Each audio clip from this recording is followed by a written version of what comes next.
Now, we've done it with the Inktense pencil. We've generated that elliptical overarching shape.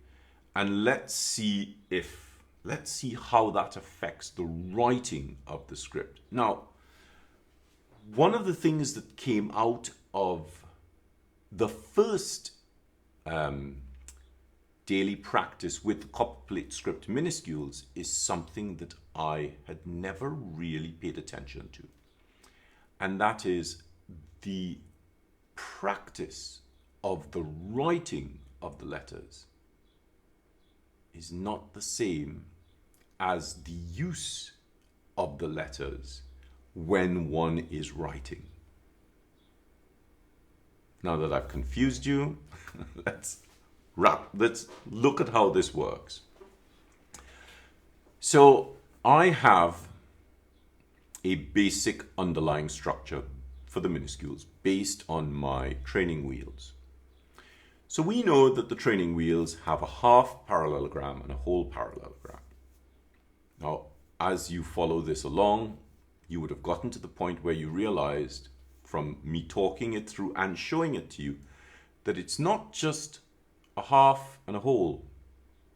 Because the PAScribe Copperplate Script system uses sixths and thirds, I didn't explain that there are also ninths added into this. And when you start looking at the ninths, you really understand where the shape sits. It's a little bit complicated because, of course, this is difficult enough with 6 lines in it. So to add 9 lines in there, you just go blind. Well, I would go blind. But knowing that there is this other to the structure helps us to start to see it a little bit better.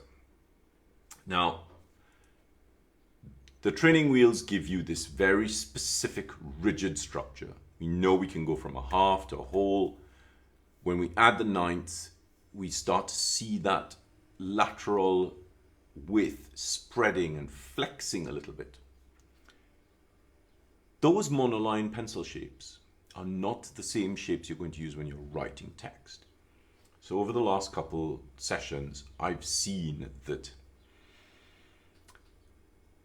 the construction of the shape of the letter is different from when we write it. So even though a letter might pick up a parallelogram, when you're writing it, you might find that it only picks up 2/3 of a parallelogram.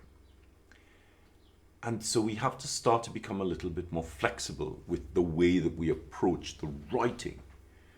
And it's really important that you keep this in mind, is the practice of the letter that you're working on about the practice of the writing of a monoline construct? Or are you allowing yourself to be comfortable enough with the writing of the letter so that the letter starts to generate its own kind of width?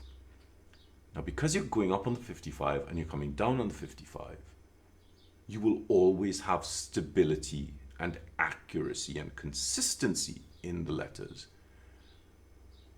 But they need that humanness now, so they need to start to flex. And that's what we're going to see when we look at the writing of the letters with ink.